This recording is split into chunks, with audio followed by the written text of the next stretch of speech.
तो फिल्म की शुरुआत होती है 1967 से। कहानी है लॉस एंजलिस की, जहाँ पर एलिस अपनी दो बेटियों के साथ एक घर पे रहती है। रिसेंटली ही उसके हस्बैंड की डेथ हुई है और ये तीनों ही उसके गम से बाहर नहीं निकल पा रही। घर चलाने के लिए एलिस एक स्पिरिट मीडियम होने का नाटक करती है, यानी वो नाटक करती है कि वो लोगों को उनके प्यारों की स्पिरिट से कनेक्ट करवा सकती है, उनकी बात करवा सकती है, जो बिल्कुल सच नहीं। और उसके इस झूठे बिजनेस में उसकी दोनों बेटियां भी साथ देती हैं, डोरिस और पोलिना। एक दिन पोलिना अपनी फ्रेंड के घर पार्टी में जाती है, जहाँ पर उसके सारे फ्रेंड्स ओइजा बोर्ड खेलने का डिसाइड करते हैं। इस बोर्ड के जरिए ये लोग स्पिरिट से कनेक्ट कर सकते थे और इस गेम को खेलने के 3 रूल्स थे। इस गेम को कभी भी अकेले नहीं खेलना था। सेकंड रूल ये था कि इस गेम को कभी भी ग्रेवयार्ड में नहीं खेलना, और थर्ड रूल ये था कि इस गेम को खत्म करते हुए हमेशा गुड बाय कहना है। ये लोग गेम खेलना स्टार्ट करते हैं और सरप्राइजिंगली प्लान चिट भी मूव हो जाती है। पोलिना ज्यादा शॉक नहीं हुई क्योंकि उसे इन सारे ड्रामास का पता था। फिर इतनी ही देर में उसकी मॉम उसे लेने के लिए आ गई और वो भी घर के लिए निकल गई। रास्ते में उसने एलिस को मशवरा दिया कि हम भी अपने घर में एक ओइजा बोर्ड ले आते हैं, जिससे हमारे क्लाइंट्स को बेवकूफ बनाने में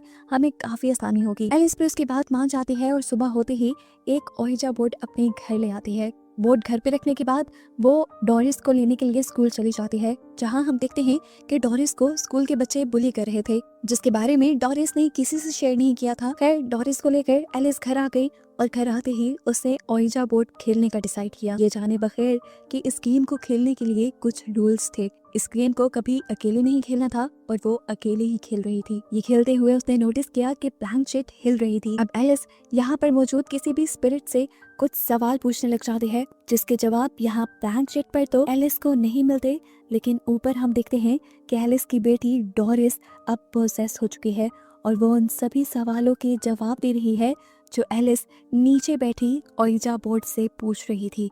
एलिस ने जब स्पिरिट का नाम पूछा था तो ऊपर डोरिस ने मार्कस नाम बोला था, यानी जो भी स्पिरिट यहाँ पे आई थी और जिसने डोरिस को पोसेस किया था उसका नाम मार्कस था। और कुछ ही देर बाद जैसे ही नीचे एलिस ओइजा बोर्ड गेम खेलना बंद करती है, डोरिस भी पोजीशन से बाहर आ जाती है। लेकिन गेम छोड़ते हुए भी एलिस ने एक और रूल तोड़ दिया, उसने गुड बाय नहीं बोला। रात होती है और हम देखते हैं कि डोरिस भी उस ओइजा बोर्ड के पास आई है। उसे पता था ये ओइजा बोर्ड लोगों को उनके प्यारों के स्पिरिट से कनेक्ट करवाता है। वो अपने डैड रॉजर की स्पिरिट से कनेक्ट करने की कोशिश करती है और हैरानकुन तौर पर ओइजा बोर्ड की प्लान चिट हिलती है और उसको लगता है कि उसने अपने डैड से कांटेक्ट कर लिया है। अगले दिन डोरिस स्कूल चली जाती है और स्कूल में फादर टॉम, जो कि स्कूल को चला रहे थे, वो एलिस को स्कूल बुलाते हैं। उन्हें लग रहा था कि डोरिस ने आज जो होमवर्क किया था उसमें एलिस ने उसकी मदद की थी, लेकिन ऐसा नहीं था। उसने बहुत ही शानदार होमवर्क किया था, ऐसा परफॉर्म तो उसने आज तक स्कूल में नहीं किया था। खैर एलिस अब डोरिस को लेकर घर वापस आ जाती है और घर आने पर उन्हें पता चलता है कि जल्द ही उनका घर सील होने वाला है, क्योंकि अपने हस्बैंड रॉजर के मरने के बाद से एलिस इस घर के टैक्सेस पे नहीं कर पा रही थी। एलिस और पोलिना इस बात से बहुत ज्यादा परेशान थी, जबकि अंदर डोरिस इस टाइम भी ओइजा बोर्ड के साथ लगी हुई थी। इसी ओइजा बोर्ड के जरिए डोरिस के डैड उसे एक बेसमेंट पे बने कमरे के बारे में बताते हैं, जिसकी एक कबर्ड में बहुत सारा पैसा रखा हुआ था। ये बात जानकर डोरिस हैरान होकर एलिस को बताती है और एलिस भी वहाँ चेक करने के लिए जाती है और उसकी सारी बातें सच निकलती हैं। इन्हें भी लगने लगा था कि सच में डोरिस ने अपने डैड से कनेक्शन बना लिया है, इसीलिए ये तीनों मिलकर अब ओइजा बोर्ड खेलने का डिसाइड करती हैं अपने डैड से बात करने के लिए। एलिस सबसे पहले ये चेक करना चाहती थी कि ये स्पिरिट जो जवाब दे रही है वो रॉजर की ही है या किसी और की है। वो इस स्पिरिट से एक ऐसा सवाल पूछती है जो सिर्फ उसे और रॉजर को पता था, और एलिस को सही जवाब मिलने पर वो जान गई कि ये स्पिरिट और किसी की नहीं बल्कि उसके हस्बैंड की ही है। एलिस को अब इस ओइजा बोर्ड के ऊपर बिलीव होने लगा था और डोरिस ने उसे ये भी बताया था कि वो इस प्लान चिट के जरिए स्पिरिट्स को भी देख पा रही है। एलिस प्लान करती है कि वो डोरिस और ओइजा बोर्ड की मदद से सच में अपने क्लाइंट्स को उनके रिलेटिव से कनेक्ट करवाने की कोशिश करेगी, लेकिन पोलिना उनका इस प्लान में साथ देने से मना कर देती है। पर एलिस ने अपना प्लान कंटिन्यू रखा। वो डोरिस के साथ ओइजा बोर्ड के जरिए लोगों को उनके प्यारों से कनेक्ट करवाती रही और इसी बिजनेस की वजह से डोरिस ने स्कूल भी जाना छोड़ दिया। ओइजा बोर्ड खेलते हुए अक्सर डोरिस अजीबोगरीब आवाजें भी निकालती थी, जो तकरीबन लोगों के फैमिली मेंबर जैसी ही लगती थी, और इससे उनके क्लाइंट्स ज्यादा इन लोगों के ऊपर बिलीव करने लगे थे। इनका बिजनेस बहुत अच्छा चलने लग गया था, लेकिन इस सब के दौरान डोरिस अपनी गर्दन में लगातार दर्द फील करती है। उसे अपने ऊपर कुछ भार फील हो रहा था, इसीलिए वो प्लान चिट ले जाकर शीशे में उस प्लान चिट से देखती है तो उसकी कंधे पर एक ईवल स्पिरिट थी जिसे देखकर वो डर गई। वो चिल्लाई तो वो ईवल स्पिरिट उसके अंदर चली गई, यानी ईवल स्पिरिट ने उसके ऊपर पूरी तरह से कब्जा बना लिया और उसे पोसेस कर लिया। पोसेस होते ही डोरिस नॉर्मल हो गई और उसने जाकर अपनी बहन के कान में कुछ विस्पर किया, आहिस्ता से कुछ बोला, जिसकी वजह से पोलिना को भी डरावने डरावने ख्वाब आने लगे। अगले दिन हम देखते हैं डोरिस स्कूल में थी और जैसे ही उसे कुछ बच्चे बुली करने लगते हैं तो डोरिस अपनी पावर से उल्टा उन्हीं को नुकसान पहुंचा देती है। डोरिस अब घर आ जाती है और आज उनके घर पे पोलिना का फ्रेंड आया था। वो जब डोरिस से बातें करता है तो आज डोरिस बहुत ही डरावनी और अजीब बातें करती है उसके साथ। वो उसे बताती है कि अगर कोई गला दबाकर मरे तो उसे कैसा फील होता है, उसे कैसा दर्द महसूस होता है। और ये बातें सुनकर इस लड़के को काफी अजीब लगा था। अब पोलिना भी जब अपने रूम में आती है तो देखती है कि उसके डॉल के होंठों को किसी ने सी दिया था। ये देखकर पोलिना को गुस्सा आया, उसे लगा ये काम डोरिस का है, लेकिन डोरिस ने बताया नहीं, ये काम मैंने नहीं किया, ये काम डैड ने किया है, क्योंकि वो इस घर में आने वाली सभी आवाजों को बंद करना चाहते हैं। वो उन आवाजों की बात कर रहे थे जो डोरिस निकाल रही थी आजकल। ये बातें सुनकर पोलिना डर जाती है और जाकर एलिस से कहती है मुझे लगता है कि डोरिस पागल हो रही है, वो बहुत ही अजीब हरकतें करती है आजकल। रात में वो देखती है कि डोरिस ने कुछ नोट्स बनाए थे और ये नोट्स पॉलिश लैंग्वेज में थे। हालांकि उनके घर में किसी को भी पॉलिश नहीं आती थी। वो इन पेपर्स को लेकर स्कूल में फादर टॉम के पास चली जाती है और उनसे रिक्वेस्ट करती है कि वो इन पेजेस को ट्रांसलेट करवाएं। उन पेजेस को ट्रांसलेट करवाने के बाद खुद फादर टॉम शाम में उनके घर आ जाते हैं और घर आते ही एलिस से कहते हैं कि मुझे एक ओइजा बोर्ड सेशन चाहिए क्योंकि मैं अपनी वाइफ से कनेक्ट करना चाहता हूँ। इनका सेशन शुरू कर दिया जाता है।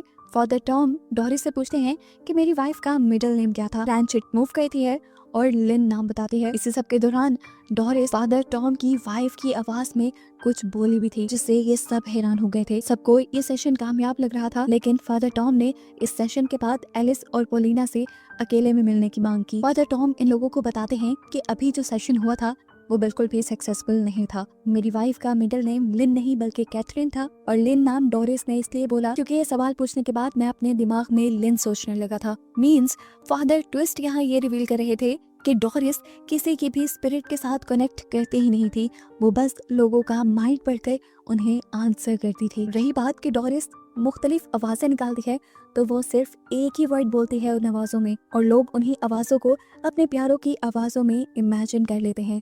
यानी डोरिस किसी रैंडम आदमी या औरत की आवाज निकाल पाती थी, क्योंकि फादर टॉम ने बताया कि डोरिस ने उस टाइम जो आवाज निकाली थी वो भी मेरी वाइफ की नहीं थी। एलिस ने भी सवाल किया कि आखिर डोरिस ये सब कर कैसे पा रही है, तो फादर टॉम ने बताया कि उसे किसी इवल स्पिरिट ने पोसेस किया हुआ है जो सब काम ये डोरिस से करवा रहा है। उन्होंने पोलिना को बताया कि तुमने मुझे जो पेजेस लाकर दिए थे उसमें एक मार्कस नाम के बंदे की कहानी लिखी हुई है जो पोलैंड से यहाँ लॉस एंजेलिस आया था। वर्ल्ड वॉर 2 के टाइम एक पागल डॉक्टर ने मार्कस को पकड़ लिया था और वो डॉक्टर मार्कस के ऊपर अजीबोगरीब एक्सपेरिमेंट करता रहा।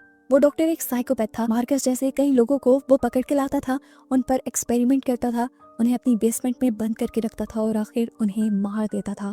और ये घर जिसमें इस टाइम एलिस और उसकी फैमिली रह रहे हैं, ये असल में उसी डॉक्टर का घर था। और जितने भी लोग उस डॉक्टर ने मारे थे उनकी लाशें आज तक इसी घर में थी। यानी मान ले कि ये घर एक कब्रिस्तान था। और जैसा हमें पहले पता है कि ओइजा बोर्ड का रूल है उस गेम को कब्रिस्तान में नहीं खेलना, तो तीसरा रूल भी यानी एलिस ने तोड़ दिया था ओइजा बोर्ड का, और इसी वजह से ये लोग किसी बड़ी मुश्किल में फंसने वाले थे।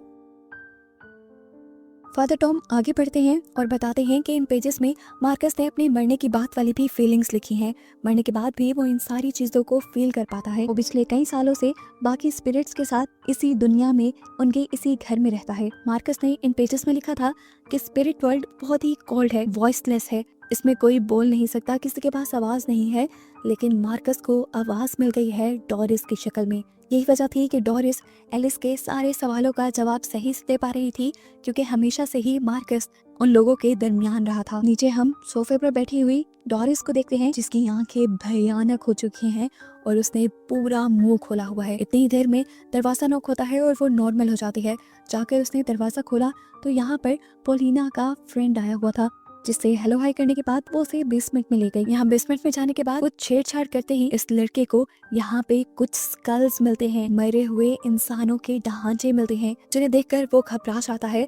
और पीछे हम डोरिस को देखते हैं जो अब अजीबोगरीब तरीके से प्रोसेस हो रही थी, उसकी बॉडी भी मुड़ रही थी और एकदम से उसने आकर इस लड़के के ऊपर हमला कर दिया और हमला करते हुए उसकी आंखें बिल्कुल सफेद पड़ चुकी हैं। इस मर्तबा हमला करके उसने इस लड़के का गला दबाकर इसे मार डाला। खैर यहाँ पर फादर टॉम भी अपनी मीटिंग करके पोलिना और एलिस के साथ नीचे आते हैं, तो आते ही ये देखकर उनके होश उड़ जाते हैं कि पोलिना की दोस्त की लाश उनके घर के बीचों बीच लटकी हुई थी, कुछ इस तरह से कि जैसे इस लड़के ने खुदकुशी की हो, खुद को फांसी से लटकाया हो। ये देखकर फादर टॉम डर गए और फौरन बेसमेंट में गए। यहाँ पर फादर को दीवार के अंदर कई इंसानों के स्कल्स दिखते हैं, इसलिए फादर फौरन से एलिस को उनका ओइजा बोर्ड जला देने को कहते हैं। ये लोग ओइजा बोर्ड तो जला चुके थे, लेकिन कुछ ही देर बाद हमें वही ओइजा बोर्ड सही सलामत उनके टेबल पे रखा हुआ दिखाई दिया। यहाँ हम देखते हैं कि सबके दौरान इन्हें डोरिस कहीं नहीं मिल रही थी, लेकिन तभी फादर को दीवारों के पीछे से किसी की आवाजें आई। उन्हें यहाँ पर एक हिडन डोर भी मिल गया जिसके अंदर एक और कमरा था। ये उस पागल डॉक्टर की लैब थी जिसमें वो इंसानों पर एक्सपेरिमेंट किया करता था और यहीं पर डोरिस पोसेस हुई खड़ी थी। फादर टॉम के यहाँ आते ही यहाँ की स्पिरिट फादर टॉम को भी पोसेस कर लेती हैं और फादर टॉम अब खुद ही एलिस और पोलिना के ऊपर हमला कर देते हैं, जिनसे बचने के लिए ये दोनों यहाँ से भाग जाती हैं। दिखाया जाता है कि वो स्पिरिट फादर टॉम का दम घोट के उसे मार डालती है, जबकि पोसेस हुई डोरिस अब अपनी मॉम और बहन को मारने के लिए बाहर निकल आती है। डोरिस के हाथ लग जाती है उसकी मॉम, जिन्हें वो बेहोश करके बेसमेंट में ले जाती है। जबकि यहाँ पर हमें दिखाया जाता है कि पोलिना के पास उसकी डैड की सोल आई थी, जो उसे उठाकर उसके एक कमरे में ले गए। यहाँ पर इन सब चीजों को दोबारा से ठीक करने का तरीका पोलिना के डैड ने उसे समझाया कि तुम्हें उन आवाजों को ही बंद करना होगा जो स्पिरिट वर्ल्ड से यहाँ आ रही हैं। ये सारी आवाजें क्योंकि डोरिस को मीडियम बनाकर यहाँ आ रही थी, इसीलिए पोलिना को डोरिस के हॉर्न बिल्कुल उसी तरह सीने थे जैसे तुम्हारी डोल के हॉर्न मैंने सीए थे। पोलिना अपने डैड की सारी बात समझकर फौरन अपनी मॉम को बचाने के लिए बेसमेंट में पहुंच जाती है, जहाँ पर डोरिस बस अपनी मॉम के ऊपर हमला करके उन्हें मारने ही वाली थी। इस टाइम पोलिना अपनी बहन के होंठों को सीने के लिए स्टिचिंग नीडल भी लेकर आई थी। उसने फौरन से जाकर डोरिस के ऊपर हमला कर दिया, लेकिन पीछे से काफी सारी स्पिरिट्स उसे रोकने लग गईं। काफी सारे काले हाथ उसकी बॉडी के ऊपर दिखाए गए, लेकिन पोलिना डरी नहीं, रुकी नहीं। उसने आखिर डोरिस के हॉर्न बिल्कुल उसी तरह से सी दिए जैसे उसके डॉल के सिले हुए थे, और ऐसा करते ही डोरिस मारी गई। मरने के बाद आखिर डोरिस की सोल जाकर अपनी डैड की सोल से मिलती है और खुश हो जाती है। जबकि यहाँ अब हम पोलिना को देखते हैं, जिसे यहाँ की सारी सोल्स ने पोसेस कर लिया था, और पोसेस होते ही उसने अपनी मॉम को मार डाला। उसकी मॉम के मरते ही उसे होश आ गया और वो जोर जोर से चिल्लाने लगी, ये रियलाइज करते हुए कि उसने अपनी मॉम के साथ क्या कर दिया था। जिसके बाद सीन यहीं से कट होता है और हमें काफी सारे सालों बाद पोलिना को मेंटल हॉस्पिटल में दिखाया जाता है। उसके ऊपर उसकी मॉम और उसकी बहन को मर्डर करने का इल्जाम था। यहाँ पर डॉक्टर की बातों से हमें पता चलता है कि पुलिस को आज तक डोरिस की लाश नहीं मिली थी और पोलिना भी इस बारे में उन्हें कभी कुछ नहीं बताती थी। डॉक्टर पोलिना को वापस उसके रूम में भेज देते हैं, जहाँ जाकर पोलिना अपने खून से दोबारा एक ओइजा बोर्ड तैयार करती है और अपनी बहन की सोल को बुलाने की कोशिश करती है। उसका ये प्रोसेस काम कर भी जाता है और थोड़ी ही देर में हम डोरिस की स्पिरिट को उसके पास बैठा देखते हैं। जब डॉक्टर पोलिना के रूम के पास से गुजरते हैं तो वो यहाँ कुछ अनयूजुअल फील करते हैं। वो रूम के पास खड़े हो जाते हैं और पोलिना भी उनके सामने आकर खड़ी हो जाती है। रूम के अंदर तो उन्हें कुछ एबनॉर्मल फील नहीं हुआ, लेकिन वो ये नहीं देख पाए कि मरी हुई डोरिस की सोल इवल तरीके से उनके पीछे लटकी हुई थी। और बस यही दिखाते हुए ये मूवी यहाँ खत्म हो गई।